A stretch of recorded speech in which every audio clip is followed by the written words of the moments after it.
Será? Pronto, começou Começou! a gravar. Consegui.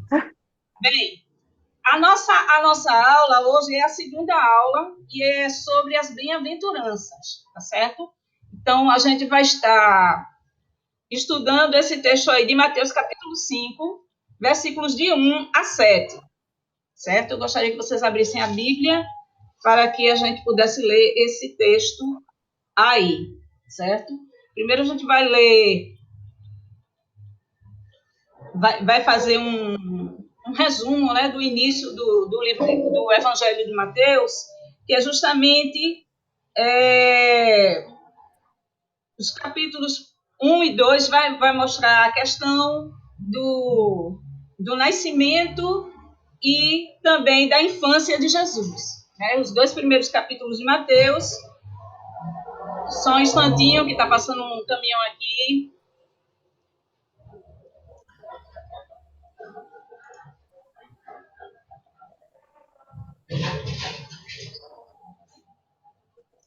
Pronto. É que hoje parece que deu para ficar passando caminhão direto. E eu estou com o carro aqui estacionado na frente de casa. Bem, nós vamos ver aqui capítulos 1 e 2, como eu tinha falado, uma narrativa do nascimento de Jesus e da infância. No capítulo 3, ele é batizado por João Batista no Rio Jordão, dirige-se ao deserto para ser tentado, e após essa experiência de estar sendo tentado, ele vence essa tentação e começa agora a pregar conforme nos narra o evangelista. Né? O versículo 23 do capítulo anterior, do capítulo 4, vai dizer que percorria Jesus toda a Galileia, ensinando nas suas sinagogas, e pregando o evangelho do reino e curando todas as enfermidades e moléstias entre o povo. Então, a gente vê aí três partes do ministério de Jesus, que era ensinar, pregar e curar. Então, três facetas desse mesmo ministério de Jesus. Jesus sempre estava fazendo essas três coisas, ensinando, pregando e curando. Então, aí, a partir do capítulo 5, né, capítulos 5, 6 e 7, começa o Sermão da Montanha. Esse Sermão da Montanha é um sermão longo, né? Tem outros sermões nos evangelhos, mas esse sermão aqui, ele dá todas as diretrizes éticas e morais do povo de Deus, de todos os seus seguidores. Certo, gente? Então, é importante que a gente possa estar sempre observando que esse é um momento que Jesus começa a ensinar os seus discípulos e para uma multidão que está assentada ao seu redor. Então, ele está numa situação, como diz até o comentário da nossa revista, numa situação de que não é muito adequada pedagogicamente, certo? Não é uma situação adequada, e a gente vê que ele está ao ar livre, não tem uma acomodação adequada para os seus ouvintes, ele não tem sala, nem cadeiras, nem iluminação, ventilação, meios audiovisuais mais sofisticados, mas ele consegue ensinar e ter a atenção do seu público naquele momento, certo? Então, a gente precisa ver de que todas essas condições, elas são pautadas para que Jesus possa conseguir ensinar, né? Então, aí o versículo 1 diz: Jesus, vendo a multidão, subiu a um monte e, assentando-se, aproximaram-se dele os seus discípulos, e, abrindo a boca, os ensinava, dizendo... Aí eu gostaria que irmã Aldilene lesse o versículo 3. Irmã Aldilene? Oi. Bem-aventurados os humildes de espírito, porque deles é o reino dos céus. Veja, na sua versão aí aparece humildes, não é isso? Na minha versão, Isso. na minha versão aqui, ela aparece os pobres de espírito. Muitas vezes, né, nós até temos uma expressão no nosso linguajar que essa é uma pessoa pobre de espírito. No linguajar bíblico, ele tem uma conotação diferente, um sentido diferente, que são as pessoas mais humildes. Então, a gente vai perceber que quando Jesus coloca as bem-aventuranças, né, bem felizes, abençoados, né, aqueles que Deus abençoa, esses bem-aventurados, como aqueles mais humildes. A gente vai ver mais adiante os tristes, os mansos, os injustiçados, os bondosos, os puros de coração, os pacificadores e os perseguidos. Então são classes de pessoas que sofrem muito no mundo em que vivemos. Já no mundo de Jesus, naquela época, já tinham um certo sofrimento, um certo estar sempre à margem da sociedade, essas pessoas. Então, Jesus olha para essas pessoas com muito carinho e começa a dizer que elas são bem-aventuradas e, na sequência, tem uma recompensa. Toda bem-aventurança, ela vem depois como uma recompensa. Bem-aventurados os pobres de espírito, porque deles é o reino dos céus. Veja, ele já começa as bem-aventuranças com a questão de que porque deles é o reino dos céus. Então, o que é que a pessoa pode querer mais do que o reino dos céus? Não é? Então, todas essas classes de pessoas, elas trazem, sem dúvida, né? Como a gente vê aqui no comentário da revista, que a multidão que estava em redor buscava também por isso. Queriam alcançar, basicamente, alegria, paz e fortuna para seus dias. Estes são os desejos essenciais de qualquer pessoa, em qualquer época. Cristo sabia disto e começa o seu sermão tocando exatamente na situação pessoal de cada um daqueles que se encontravam entre a multidão. Então, Jesus, ele conhece cada necessidade de cada grupo desses. Né? Então, pessoas que não podiam esperar muito da vida, a não ser trabalho, dor e preocupação com o dia de amanhã. Pessoas que se deixavam subjugar, inclusive, por um tipo de conformismo negativo. E aí, com o conformismo negativo, a gente diz, muitas vezes, que tem pessoas que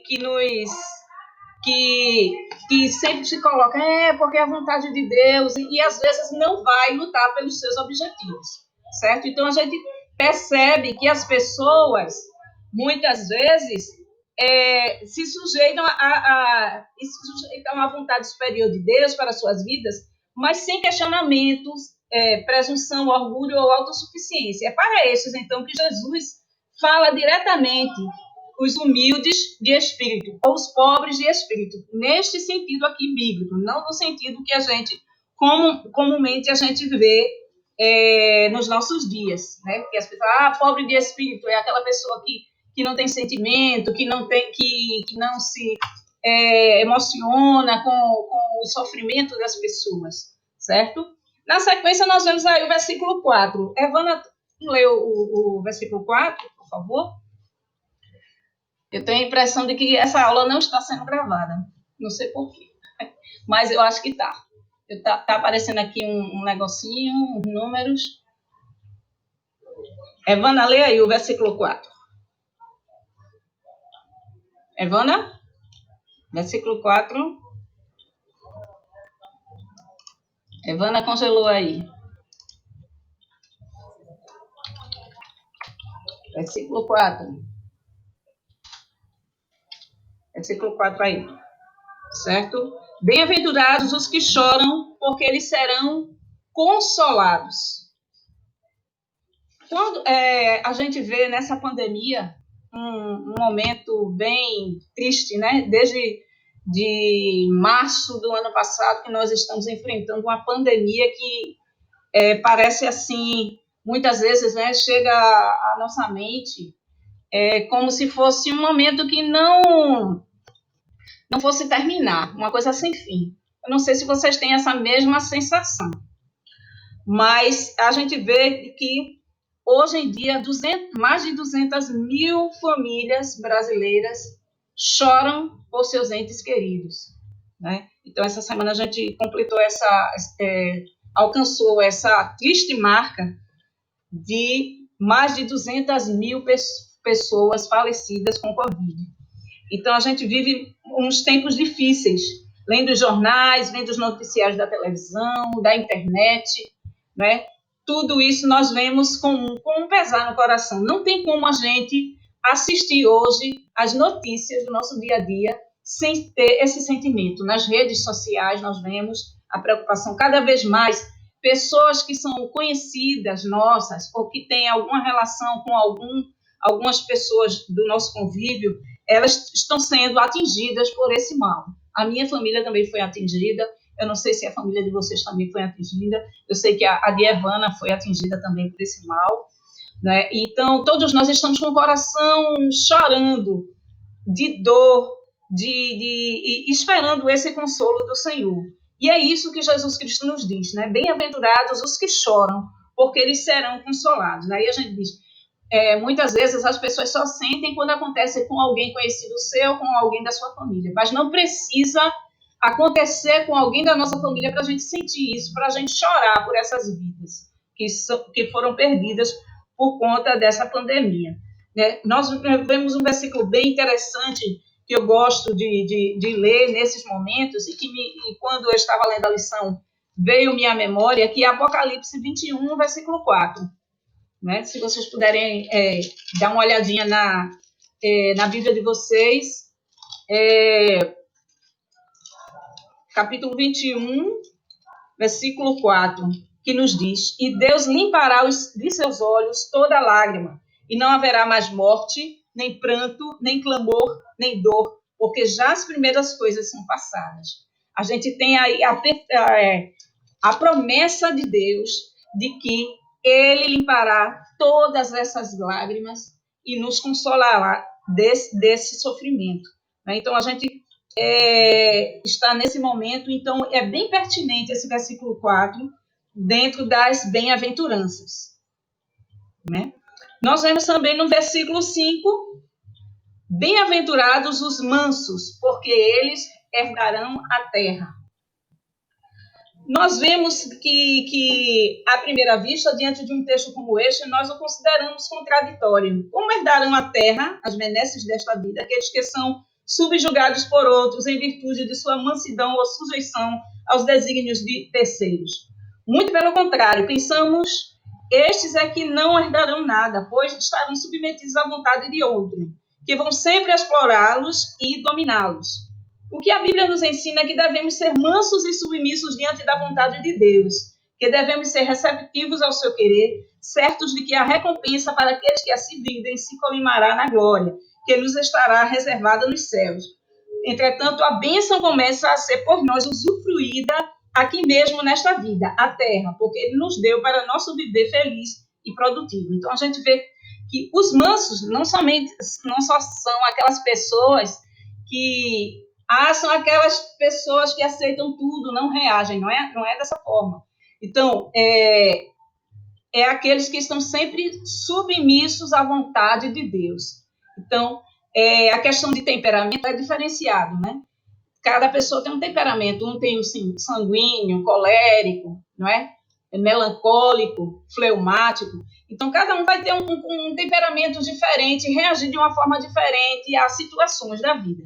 Isso não quer dizer que a pessoa não tenha mansidão, certo? Então, a gente vê de que uma das pessoas consideradas mais mansas da terra foi Moisés, e ele, em um determinado momento, ele se irou contra a situação e espancou uma pedra para que saísse água naquele momento. E com esse procedimento, ele foi impedido de entrar na Terra Prometida. Na Terra Prometida. Eu coloquei no chat, Elisai, né, que esse ponto da mansidão é daqueles que causa confusão, justamente porque acham que ser manso é não responder às injustiças ou ficar calado o tempo todo. Então, tem aquela interpretação, né, que ser manso é ser necessariamente bobinho.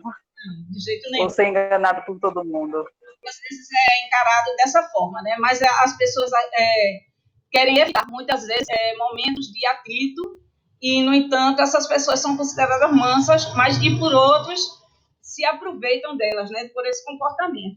Mas aí a Bíblia nos diz que bem-aventurados os mansos, porque eles herdarão a terra. A questão de herdar a terra, e não vai para o céu, vai herdar a terra, não é a terra, é as bênçãos em vida ainda aqui na terra que Deus vai estar proporcionando todos aqueles que forem mansos, né?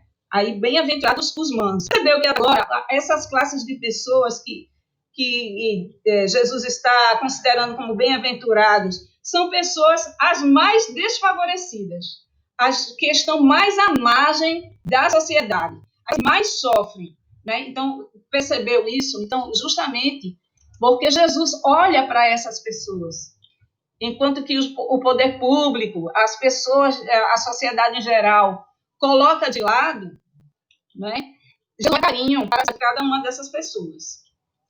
Na sequência aí, irmão Aldilene, leia o versículo 6. Bem-aventurados, né? Vamos ler aí, versículo 6.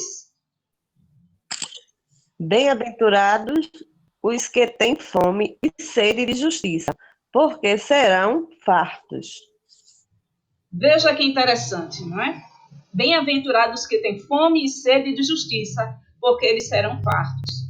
O texto de hoje refere-se aos injustiçados. Veja que esse trecho aí, fome e sede de justiça, seriam aquilo que a maior parte dos judeus sentia. Você imagina o momento que os judeus estavam vivenciando ali.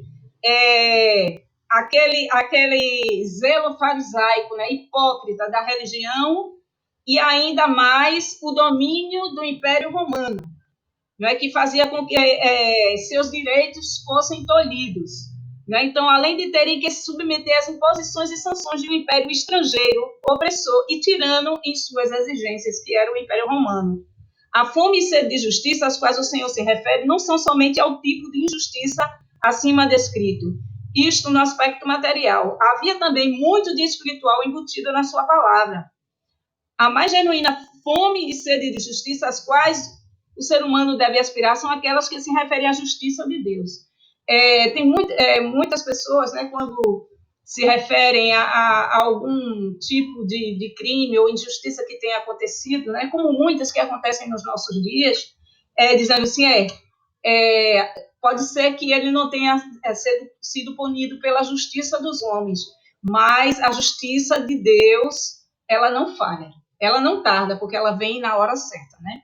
Mas ela não falha, a justiça de Deus. E é justamente a essa justiça que nós devemos ter fome e sede. É dessa justiça de Deus. Quando cremos em Cristo como Senhor e Salvador, cumpriu-se a justiça divina em nossa vida.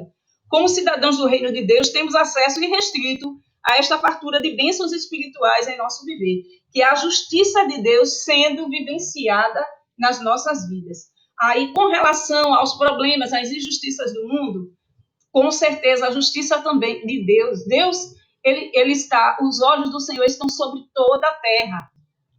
E ele sabe, e ele contempla os maus e os bons.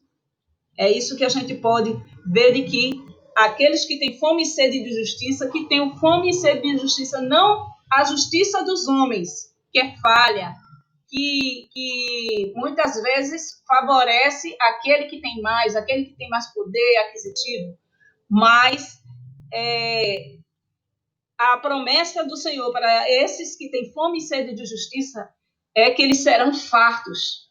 Quer dizer, as suas necessidades serão satisfeitas, porque eles terão fartura, né, nessa questão da justiça de Deus. Versículo 7 agora. Evana? Bem-aventurados os misericordiosos, porque eles alcançarão misericórdia. Veja que interessante. Os misericordiosos são bem-aventurados e o galardão deles, a recompensa deles é que eles alcançarão misericórdia. E aí a gente vê que a misericórdia, ela está muito junto da graça, aquilo que não é merecido. Mas a misericórdia, muitas vezes, ela é dada justamente para quem merece. Mas a misericórdia do Senhor, ela é ligada à graça de Deus, que é um favor imerecido. A gente vê aqui que, infelizmente, não é bem assim na vida, né? O que acontece? Que os misericordiosos alcançam a misericórdia, né? Os relacionamentos no passado e presente são muito marcados por atos de ingratidão em que pessoas bondosas e caridosas recebem, às vezes, mesmo daqueles a quem beneficiaram, com suas atitudes boas, gestos de grosseria, indelicadeza ou mesmo provas de ausência, de um mínimo que seja da virtude e da gratidão. Isso acontece em todos os tipos de relacionamento, né? Entre pais e filhos, parentes, amigos, colegas de trabalho, irmãos na igreja. Cristo, no entanto, não está se referindo apenas à recompensa humana no âmbito do bom relacionamento, ser misericordioso e receber a misericórdia, não é? Espera-se, neste caso, que aquele que trata com bondade o seu próximo receba dele o mesmo tratamento. Se a gente for ver em Mateus capítulo 18, versículos de 21 e 30, temos aí a parábola do credor incompassivo. Mateus 18, vou colocar aqui no chat. Mateus 18, 21 a 35. Mateus 18, 21 a 35 vai contar uma parábola bem interessante, que quando eu estava lendo essa lição, me veio à memória, que é justamente a parábola do credor incompassivo. Resumindo essa parábola, né, ela tem um texto meio longo, mas a gente vê de que no início, né, por isso o reino dos céus pode comparar-se a um certo rei que quis fazer conta dos seus servos. E começando a fazer contas, foi-lhe apresentado um que ele devia 10.000 talentos. E o que acontece, ele diz que ele vai ter que pagar essa dívida, e se ele não tiver dinheiro, naquele tempo também utilizava-se a venda de pessoas como escravos, né? Então, quando a pessoa não tinha o dinheiro, não tinha propriedades para pagar uma dívida, os seus parentes eram vendidos como escravos. Veja que coisa cruel, né? Então, e ali, não tendo ele como pagar, o seu senhor mandou que ele, sua mulher e seus filhos fossem vendidos com tudo quanto tinha, para que a dívida se lhe pagasse. Então, aquele servo, prostrando-se, o reverenciava, dizendo: Senhor, seja generoso para comigo, e tudo te pagarei.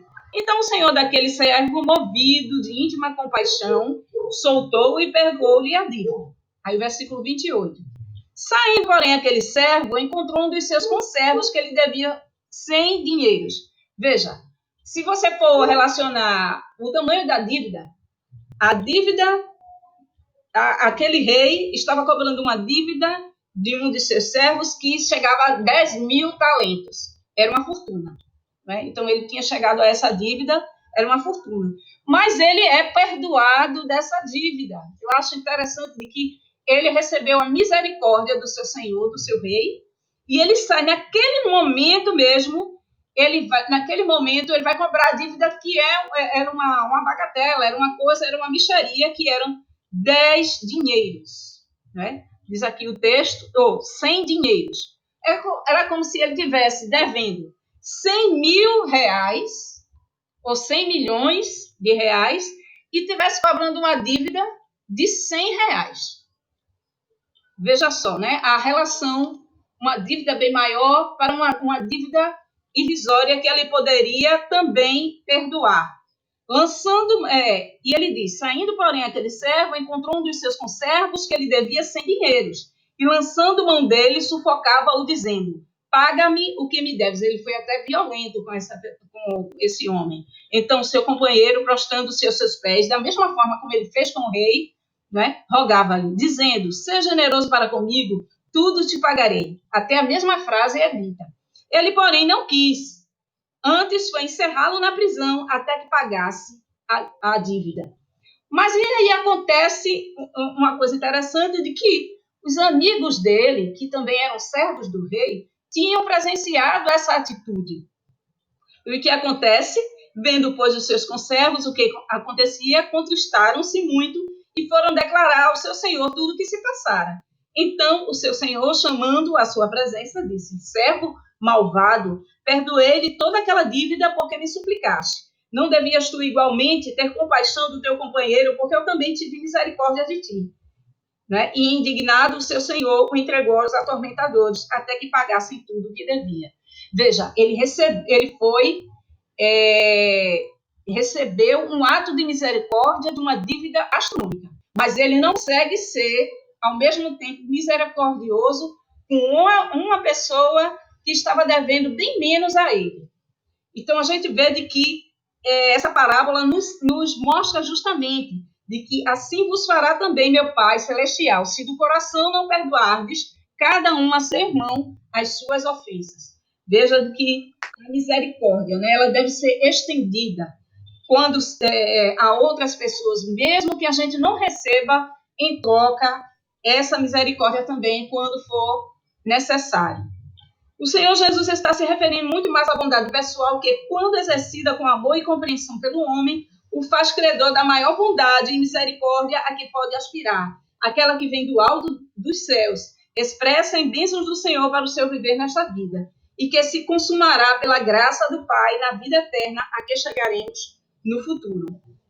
A gente ela vai até essa bem-aventurança, e na sequência nós vamos ter a continuação do estudo dessas bem-aventuranças. Eu gostaria que vocês pudessem falar agora alguma coisa. Pode abrir o microfone, dizer alguma coisa sobre comentar, né, essa nossa lição, inicialmente falando sobre essas bem-aventuranças, mas que nós vamos continuar em outro estudo, né, na semana que vem, a diferença que o cristão faz. Mas vai ter a sequência justamente dessas bem-aventuranças. Eu gostaria que vocês fizessem um comentário. Evana? Certo. Quando você começou a falar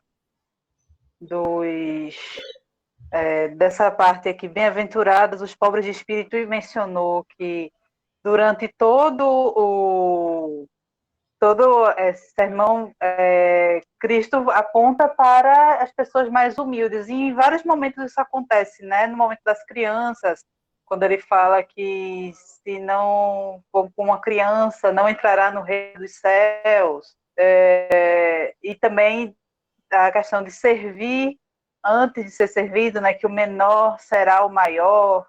Então a gente vê esse olhar que Cristo tinha subvertendo mesmo a lógica da época, que era os maiores serem os maiores mesmo.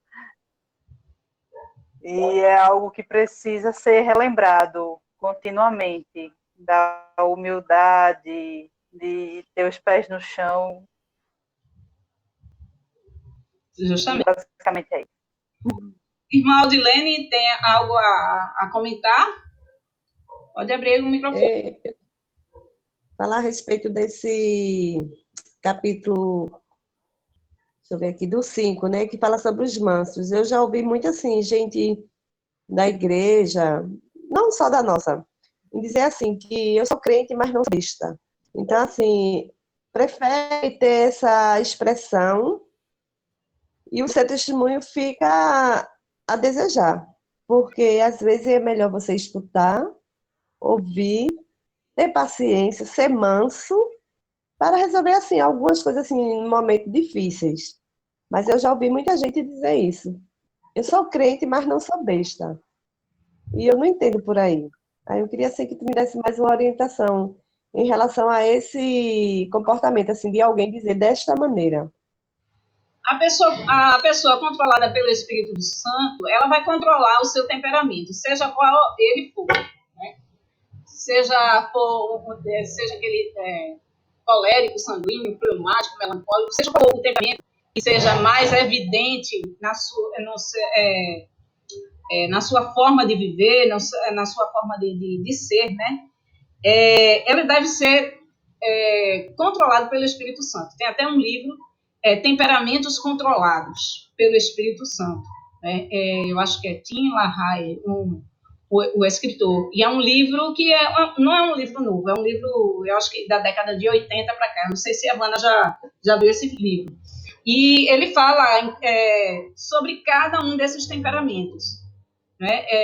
Que cada um de nós podemos evidenciar uma porcentagem X de cada um deles, um ser mais evidente do que o outro, né? Então, é importante que a gente possa estar com esses temperamentos controlados pelo Espírito, certo? Então, o Espírito Santo, o fruto do Espírito Santo é justamente um deles, é a temperança, né? Que é mais evidenciado como o autocontrole das nossas atitudes. Muitas vezes... Domínio próprio, né?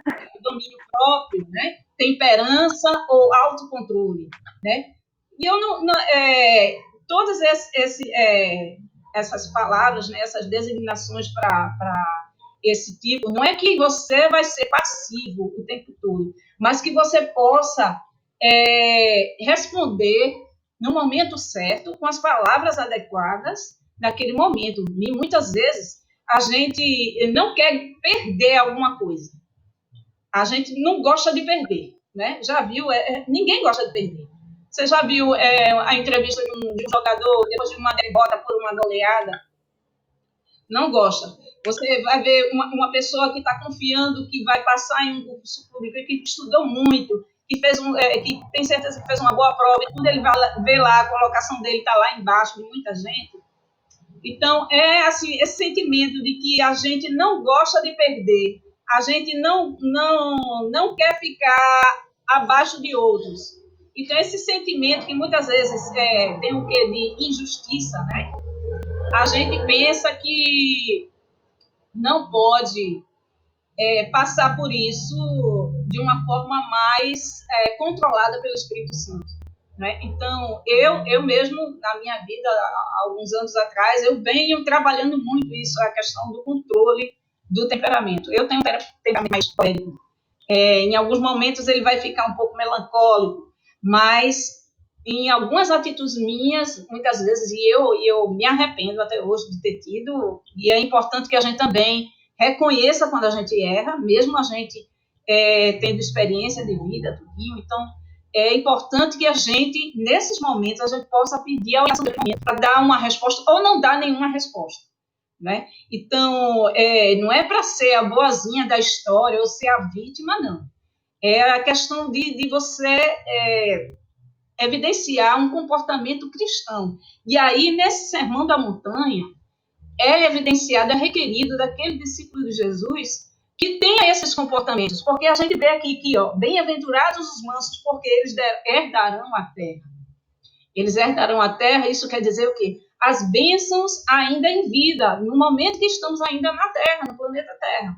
Não é bênçãos do porvir, quando estivermos no céu, não. Bênçãos são prometidas por Deus a nós ainda quando estamos na Terra. Respondi a sua pergunta, irmã Aldilene? Questionamento mais? Pode falar, viu?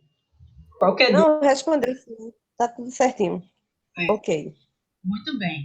Algum outro comentário, Ivana? Não, por hora era isso mesmo. É o fruto do Espírito Santo, mas você já falou. Certo. Então, tu conheces esse livro que eu estou falando, Temperamentos Controlados? Não. Se puder deixar a referência, Eu tenho agradeço. esse livro, é muito bom, se quiser, depois é importante. Esse livro passou um tempo lá em Minas Gerais. Vocês não imaginam, eu pensava que eu tinha perdido esse livro, eu tinha emprestado para uma amiga minha que ela foi morar em Minas Gerais e faz mais de 10 anos. E aí, numa dessas idas e vindas de pacotes de presentes que a gente manda uma para outra, no aniversário da gente, vice-versa, então ela terminou por enviar para mim esse livro de volta.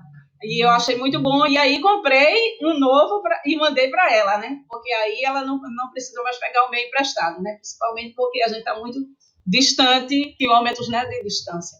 Mas é importante que a gente possa estar vendo aquilo que Deus está falando através da Bíblia, da sua palavra para nós, né? Um texto tão... A gente poderia ter a lição completa, né, sobre as bem-aventuranças, todas numa lição só, mas foi tão interessante a gente ter estudado ela de pouquinho em pouquinho, porque a gente viu a importância de cada um desses grupos de pessoas que Jesus menciona nas bem-aventuranças. Tá bem, gente? A gente vai encerrar, né, essa aula.